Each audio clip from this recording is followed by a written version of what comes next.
મારું નામ હસન અલી માકનુજિયા છે। હું assistant professor Gokul global university અને મારો સબ્જેક્ટ સાયકોલોજી છે। અને આજે આપણે થોડી સાયકોલોજીની બેઝિક માહિતી જાણીશું। સાયકોલોજી એ બે ગ્રીક શબ્દ પરથી બનેલો છે, સાયકે અને લોગોસ। સાયકે એટલે કે આત્મા, લોગોસ એટલે કે વિજ્ઞાન, એટલે કે આત્માનું મનોવિજ્ઞાન, બરોબર, આત્માનું વિજ્ઞાન। તો પહેલાના જમાનાની અંદર આત્મા ઉપર ખૂબ જ ભાર આપવામાં આવ્યો હતો। આત્મા આપણા જ્યારે કે જોવા જઈએ કે આત્માને નિરીક્ષણ ન કરી શકે અને નિહાળી પણ ન શકે, તો જેથી કરીને આત્માનું જે વિજ્ઞાનનો જે વ્યાખ્યા આપી એ હવે રહી નથી, પરંતુ એના પરથી જેમ જેમ સમય વીતતો ગયો એમ એમ વર્તનનું વિજ્ઞાન ગણવામાં આવ્યું। તો વર્તનનું વિજ્ઞાનની અંદર જોવા જઈએ તો જે.બી. વોટસન કે જેઓ ખૂબ જ વર્તનવાદના સ્થાપક ગણવામાં આવે છે, તો વર્તનવાદને સમજવા માટે વર્તનને સમજવું જરૂરી છે। તો વર્તન એટલે શું? 24 કલાકમાં આપણે જે પ્રવૃત્તિ કરીએ છીએ તો એને વર્તન કહીએ છીએ, બરાબર। અને વર્તનને સમજવા માટે બે મુખ્ય ધારણાઓ છે, એક ઉદ્દીપક અને એક બીજી છે પ્રતિક્રિયા।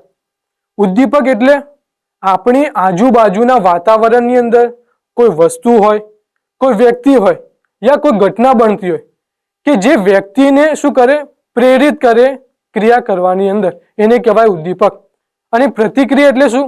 રિસ્પોન્સ કરવો, બરાબર। તો એક એક્ઝામ્પલ દ્વારા આપણે સમજીએ। જ્યારે એક ઝાડ હોય નાનું, આપણે પાણી વેડીએ છીએ એના ઉપર અને સૂરજના કિરણો એના પર પડે છે તો એ શું કરે છે? ઉગવાની પ્રતિક્રિયા કરે છે। તો સૂરજ ઝાડ માટે શું થયું?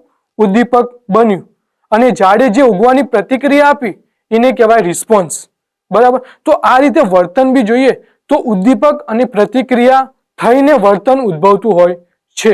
અને એવી જ રીતે બીજું પણ જોઈએ। એક ટીચર અને સ્ટુડન્ટ્સની વાત કરી, જ્યારે ટીચર્સ કોઈ સ્ટુડન્ટ્સને સવાલ પૂછતો હોય અને સ્ટુડન્ટ્સ એના ઉપર શું કરે? પ્રતિક્રિયા આપે છે, તો સ્ટુડન્ટ્સ માટે ટીચર શું થયું? ઉદ્દીપક થયું, બરોબર। અને સ્ટુડન્ટ્સ એ પ્રતિક્રિયા આપે છે। તો વર્તનની અંદર પણ આ બે મહત્વની ધારણાઓ રહેલી છે, ઉદ્દીપક અને પ્રતિક્રિયા। આ બંનેથી વર્તન થઈ જ ન શકે, ઉદ્દીપક અને પ્રતિક્રિયા હોય ત્યારે જ વર્તન થવું શક્ય છે। તો જે.બી. વોટસનનો આ ખ્યાલ છે વર્તનવાદનો। અને વર્તનવાદની અંદર કેટલાય બધા એક્સપેરિમેન્ટો થયા છે, જેમ કે જોવા જઈએ પાવલોએ આપેલું છે કૂતરા પરનો પ્રયોગ, B.F. સ્કિનર છે, પછી થોર્નડાઇક છે। તો આ બધાના પ્રયોગો આજે ખૂબ જાણીતા છે અને વર્તનવાદને આજે ખૂબ મુખ્ય વિષય તરીકે પણ ગણવામાં આવે છે।